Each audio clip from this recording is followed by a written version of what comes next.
This episode of Holy City Center Radio is brought to you by the 8th Annual Holy City Holiday Market in Park Circle.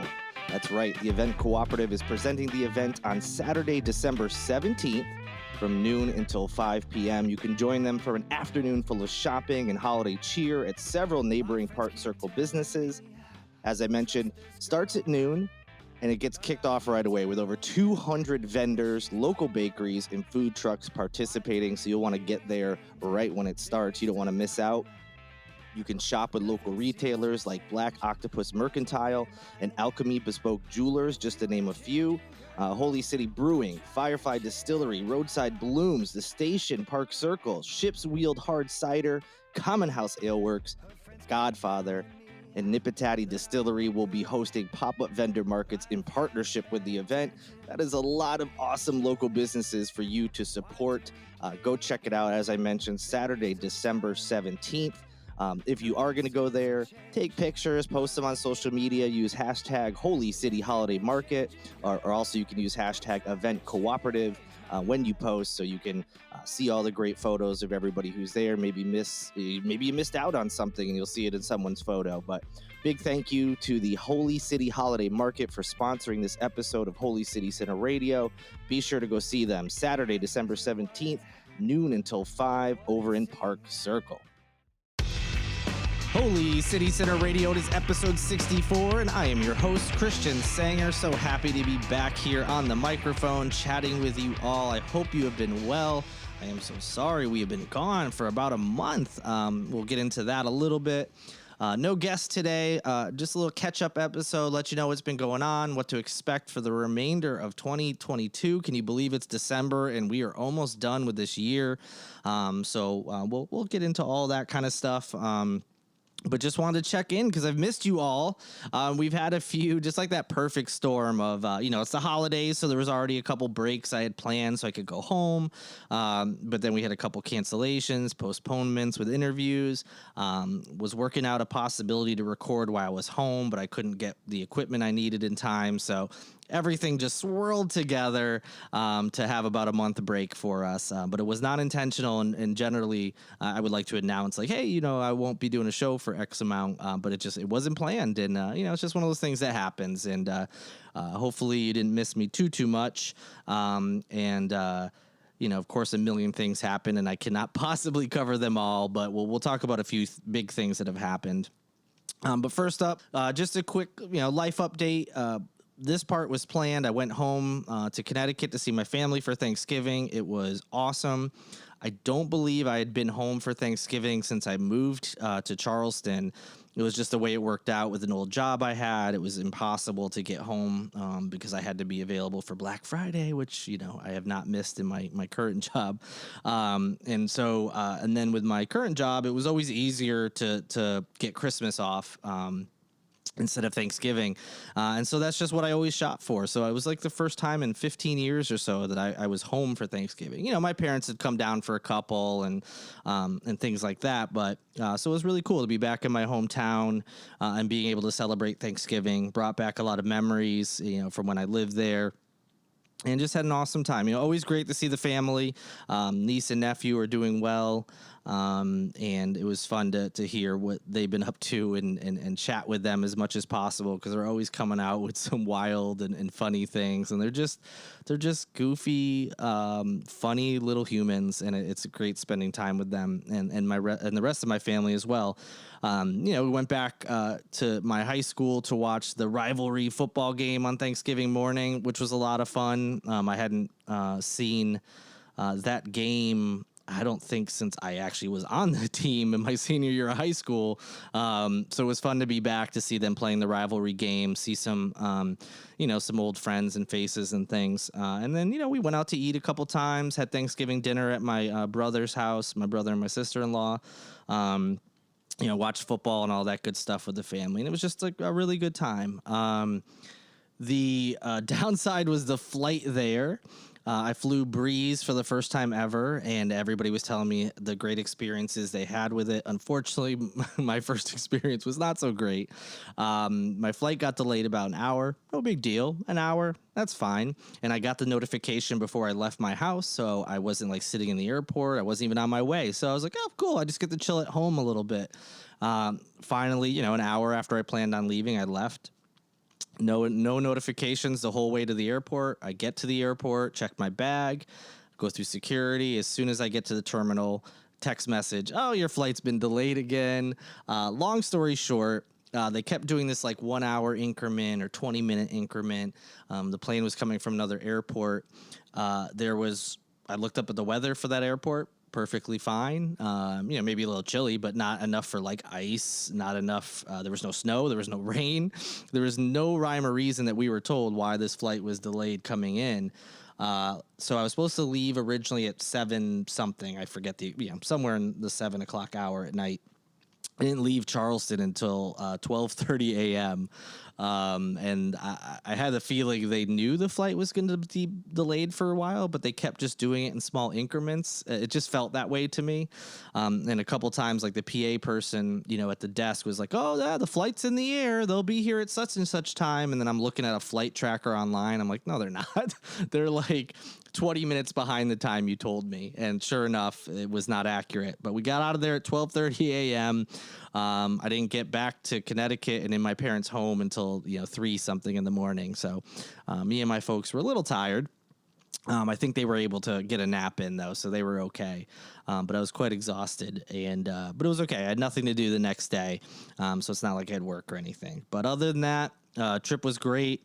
The kids had a little bit of a cough, sniffles going on, and of course they're climbing all over Uncle Christian and hacking right in my face because they're kids and it's what they do. So I had a feeling I was probably going to come down with something. But the whole week, everything was great. Flew home. Actually, I was there over a week. It was a nice long visit, but it flew by. Flew home was fine. The flight back was much better than the flight there. It was delayed, but only once and not super long, so it wasn't that bad. But the next morning, just bam, just like hit me, just sick. Woke up, body aches, sniffles, coughing, and it got worse the next day. So I was out the whole week. I was, my first week back here in Charleston was just out. I didn't leave my house for several days. I had to like Postmates like medicine because I didn't have the energy to go to like CVS or Walgreens myself. So I'm like Postmates, and I'm wondering what the Postmates driver is thinking. Like, all right, I'm going to Walgreens. I'm picking up sick medicine, Gatorade, cough drops. So like, I'm not going to get anywhere near this person's house. So thankfully it was not COVID. I took a COVID at home test. It was negative. So maybe the flu or just a really bad cold. Almost back to normal. I still got a little congestion and stuff going on now, but have been back at work and everything feels like, I'm back to normal enough. So that was kind of a bummer too. And needless to say, I was delaying getting my flu shot. I finally got it. And then also I got the COVID booster shot, not the one that they recommended like way back when. This is that bivalent or however it's pronounced shot that they recommend if you, are all caught up on the original dosages they recommend for this winter month. So got that too. So hopefully those will kick in and I can avoid any of these other winter colds and germs that are going around. Although, when we're recording this is our second like very warm day in a row. So it certainly doesn't feel like winter here currently. It's we're recording this on Thursday, December 8th, in the early or like mid-afternoon, and it's like 73 degrees out. So definitely doesn't feel like December. But you know how it is. There's all those viruses and things going around. So I hope you all, number one, had a great Thanksgiving, and number two, are happy and healthy. So that was where I've been. And prior to leaving, like I said, unfortunately, we had some postponements and things that, I was planning on an interview-only episode and didn't have topics, so we had to, just kind of scrap the episodes. So again, apologies, but we're back here. A lot happened, obviously, during that time. The big thing were elections, the midterm elections, while most of the country avoided some of the more extreme candidates, election deniers from 2020, people saying just ridiculous things, specifically people like Herschel Walker and Carrie Lake out in Arizona, and some others, just really bad candidates. Most of the country rejected those candidates, and more establishment, whether it was Republicans or Democrats, were elected. I think people are tired of the extreme sides of things. But not South Carolina, of course. South Carolina was a bloodbath for Democrats. I mean, it just was not only, which is expected in a red state, it's going to be a majority of Republicans winning. But even races that people thought would be close or could go to Democrats, for instance, District 1, Annie Andrews and Nancy Mace, it wasn't even close. Same with Joe Cunningham, the governor race against incumbent Henry McMaster, not even close.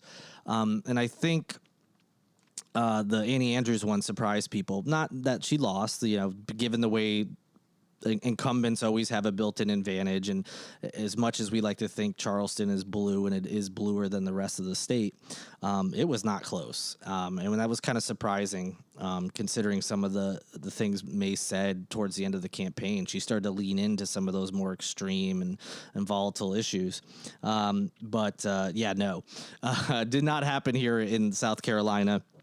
That includes the superintendent race as well, a kind of extreme candidate ended up winning, who has like a very shady degree from Bob Jones University or whatever, and we've talked about this stuff before, but that person won, has no background as a teacher or an education. She came from a conservative think tank. That is what her current job was until she became superintendent. So this state did not reject some of those kind of extremist, unqualified, whatever it is.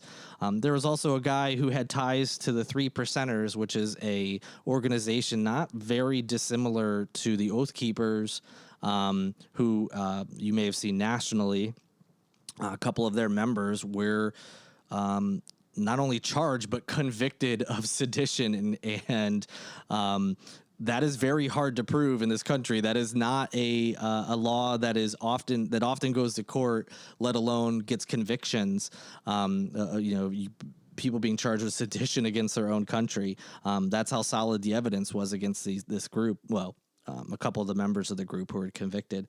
But there is a member that was elected here locally who has ties to a group similar to that. I have no idea if he still has ties to it.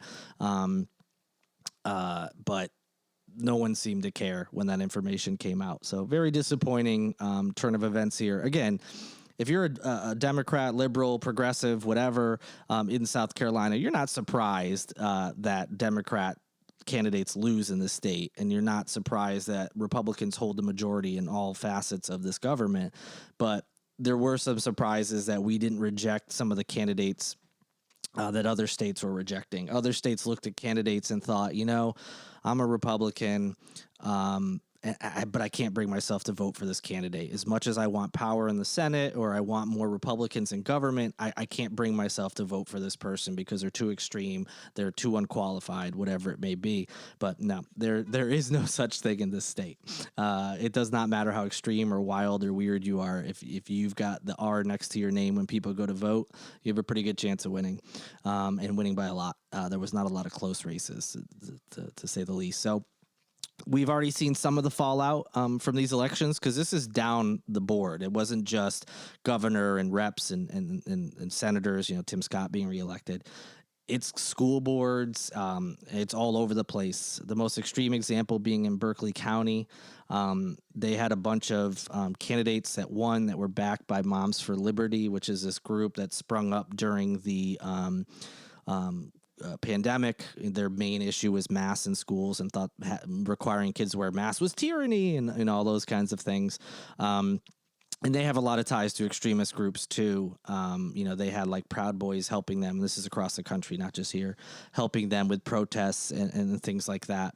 But a lot of the candidates they endorsed ended up winning. and Berkeley County wasted no time. In their first meeting with all these new members, they fired the superintendent, put in a ban on CRT, critical race theory, even though, as we've discussed many times in this podcast, CRT is not being taught in any schools. I shouldn't say in this country because, I don't know for sure, but in this state, no schools are teaching CRT. It's a graduate level course for college. What CRT has become code for is anything that has to do with race that parents have deemed they don't want their kids to know about or could make their kids uncomfortable. So they put that ban in place. I don't really know where that stands. I guess they're going to go through and see what fits into that. They're also working on book bans, banning certain books from the library, and mostly this has to do with the LGBTQ panic that has come over this certain parts of this nation. So anything involving LGBTQ or trans folks specifically is being deemed as pornographic and inappropriate for children, and they're trying to ban these types of books and things. So it's a little bleak here in South Carolina, but people are still going to try to fight the good fight, and we'll see what happens. Similarly, I know you people are thinking, oh, well, Berkeley County, it's a little different. Well, no. There's a group of right-wing legislators that are suing Charleston County school districts over CRT claims as well. So they are purporting that they have, received reports from parents about CRT being taught in certain CCSD schools, and so they're suing the district over it. So we'll see what happens there. So that's all the fun stuff that's going on in politics around here. Not to get too down, but the work's never done in this state for anybody hoping to advance the state forward and make it safe and inclusive for all members of our community. So still work to do and always will be. But we try not to get down. We try to stay positive and do the best we can to make things better. But that's where we're at now. That's obviously something we'll be talking about in the coming year, all the different things and the fallout from these elections. The Murdaugh murders saga continues, so we'll be updating that in the new year as well. Alec Murdaugh, I think since the last time we had a podcast, was officially charged with the murders of his wife and one of his sons. So the court case for that will be ramping up. There's a lot of pretrial stuff going on right now. The biggest news outside of him being charged was that the prosecutors finally put out why the motive, like what they think his motive was. And it was basically their theory is that he killed his wife and one of his sons because he was trying to distract from all the financial crimes that were starting to come out. So that's their theory, that he was trying to put that on the back burner, get people to talk about something else. And that was his motive for killing his wife and child. I'm not sure how that's going to go over, if people are going to believe that was his motive or not, because that seems quite extreme. But, we'll see. I'm not saying that I don't think he did it. I'm just not sure that was the actual motive for him doing it. So we'll see if that is what they say in court when it's official, and then that's really where they go. So the drama from that is going to be going on for a long, long time. And, of course, we'll be providing updates on that. And in that same vein, HBO put out a documentary within the last month about this saga. And it was pretty good, actually. I was surprised. I wasn't too sure how it was going to be. Don't get me wrong. There's certainly faults in it. You have national media people that they had interviewed who aren't even saying the Murdaugh's name right. And you're like, they would have been better served with speaking to more local reporters who had been covering this family for years than just bringing in somebody who obviously didn't really know the story. But they did. To their credit, there was a local television reporter from the Savannah market that also covers part of the state, especially that area, Hampton County, as well as a reporter from the Island Packet, which is a newspaper for that area of the state as well. So they did have some, but there was a couple national people like, you're not even pronouncing the name right. And you're not, you could tell you're not from here and stuff, and that's fine. You can obviously cover things nationally and not be from that area, but something like this where this family is so entrenched over the last century of that area of the country, you want people who have been covering the family and that county to provide better context. So They did have it, don't get me wrong, and there were some really good parts. There was also some new information that came out, some new videos, some new audio clips from jailhouse phone calls, and some more other details that hadn't previously come out. So I think it's worth a watch if you have HBO or HBO Max, the streaming platform. I think it's really interesting. 3 episodes. I think they're about an hour each, so it's not too much of a commitment. And I think it is worth it, even if you feel like you know all the details. I think they did a really good job. So there's that. Looking ahead to brighter things, if you haven't noticed, ABC News 4, who I've had a nice relationship with over the years, I used to go on weekly to talk about weekend events on the 5 o'clock broadcast, and done some other things with the network over the years. And their sister station, Fox 24, has also been really great to me. I've kind of gotten back into the flow of part of that partnership, which is that they are posting some content from me on their site.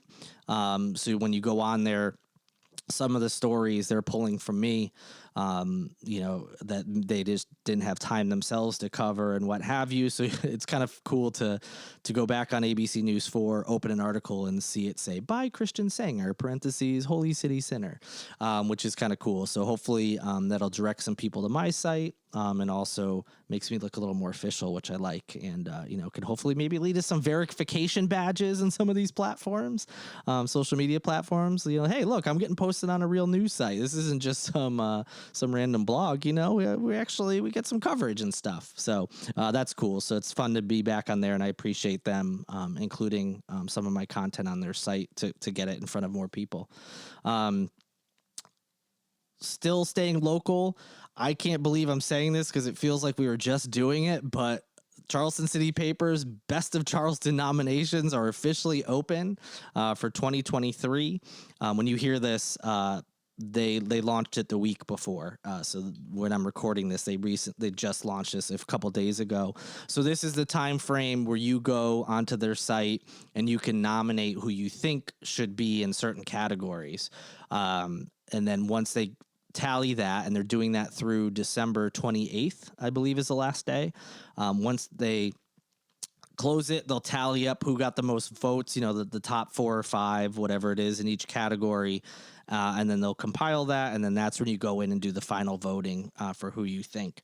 So if you have some time and are so inclined, I would appreciate nominating Holy City Sinner for any categories you think fit. Last year was the best year that I've had with the site in the Best of Awards. It was pretty cool. Winning best local blog, best local Twitter feed for the 9th year in a row on both of those. And then for the first time ever, winning best local website, which is different than blog, believe it or not. And that category, the City Paper usually wins since it's, their own thing. So that was pretty cool. And then also best local podcast for the show, which was awesome to win in its first year of the podcast. The award itself had been around for 4 or 5 years, I think. So those are categories that I was in. I also was runner-up for best Instagram. So those are the kind of categories that Holy City Center stuff fits in. There may be some more you think fit, and that's great. You may think someone else is better. That's cool too. Go nominate whoever you think is best in those categories. And of course, fill out as many as you like, because there's tons. There's got to be hundreds of categories, and they've added a couple new ones as well.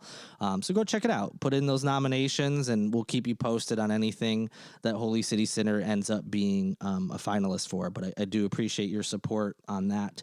For people always like, how can I help out? How can we get spread the word on the site and the podcast? That certainly helps. So thank you very much for considering.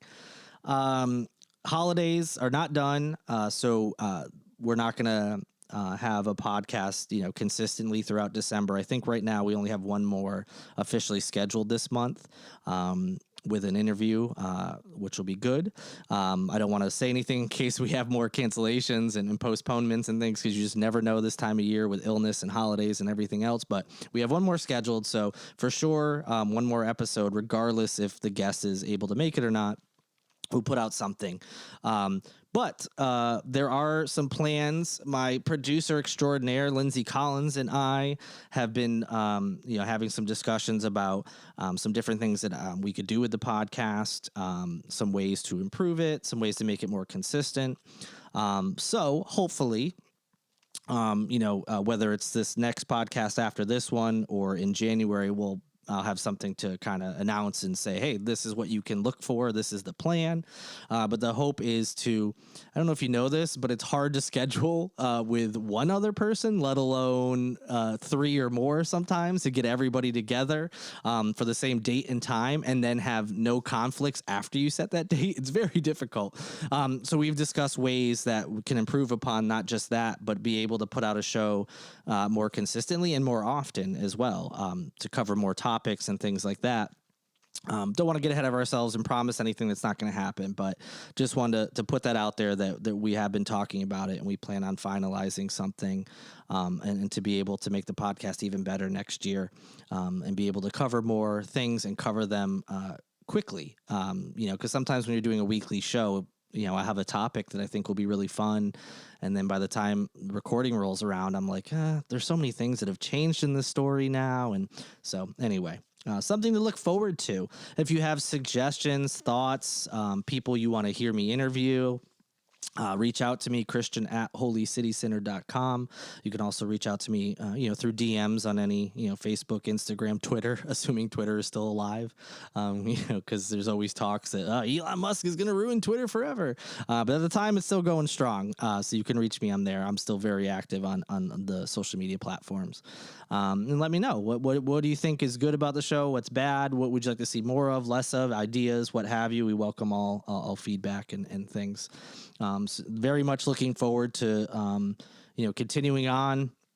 It's nice to not just for Holy City Center stuff, but my other job and just life in general. It was nice to get away and be with my family. And as crappy as it was to be sick, because I did not feel good at all, and I did not have any motivation to do work. It still kind of almost added to the breakaway from everything, where I was away from doing anything related to the site or my other job. And it was a nice break. I didn't realize I needed it. But, you ever have that happen where you all of a sudden have a break? You're like, wow, I didn't realize I needed to kind of step away for a little bit. So I feel good. I feel rejuvenated, and excited about what we're going to do across all the platforms and anything with the site. And excited to see what 2023 brings. Quickly, just circle back. I was going to move on from the talk about needing a break, but it's funny. Like I don't usually think about how much time I spend with Holy City Center stuff.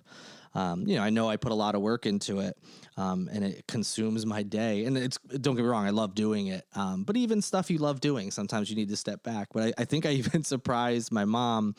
My mom's a night owl, and when I'm not actively working, I also am someone who prefers to sleep in a little bit. Well, not that my mom sleeps in; she's up at a normal time in the morning. But I am not. When I don't have to be somewhere, I can sleep in pretty long.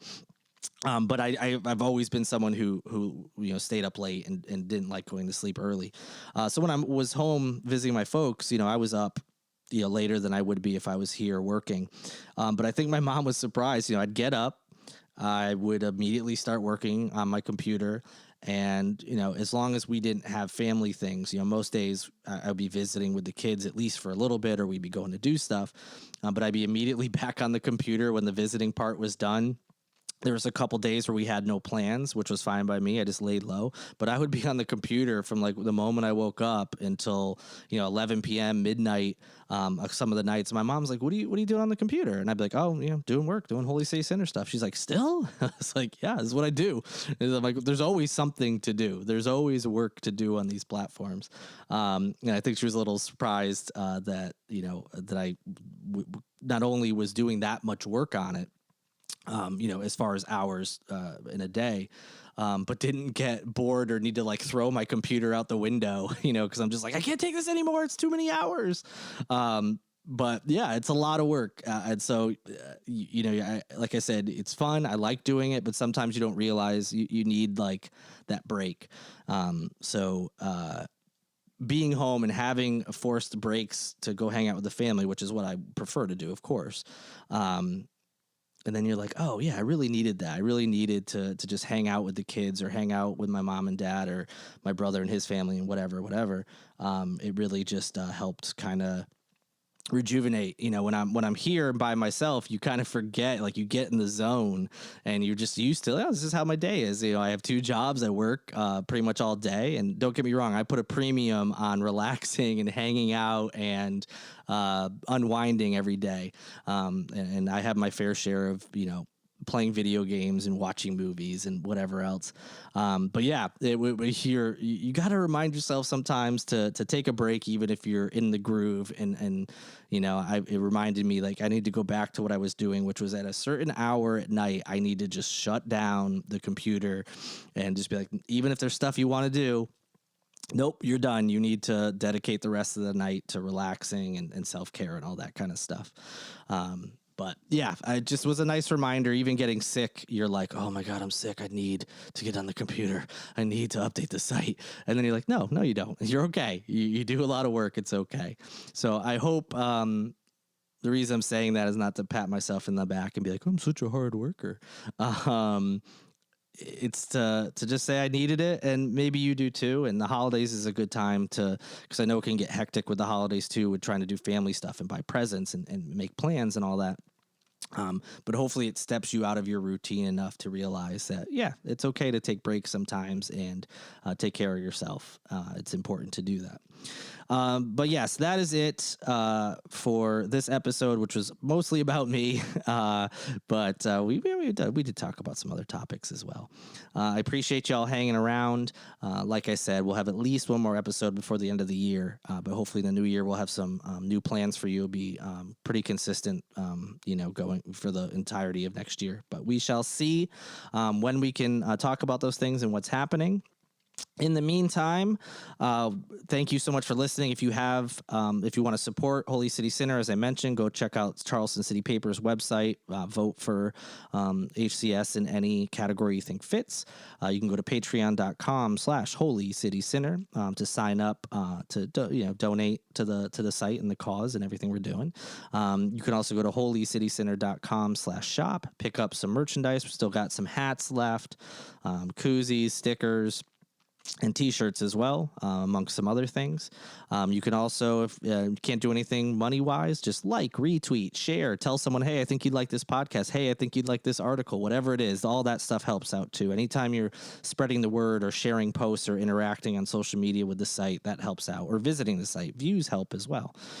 So keep on doing that. I really appreciate everybody who has done that for this last year, as well as all the other years of the website. Thank you for listening. Thank you to Tyler Boone, who provides the music in each episode that you hear. Thank you to the aforementioned Lindsay Collins of FMB Radio and LMC Sound System for producing this podcast and doing all sorts of great work behind the scenes that goes along with it. And I look forward to talking to you all soon. As always, good night and good luck.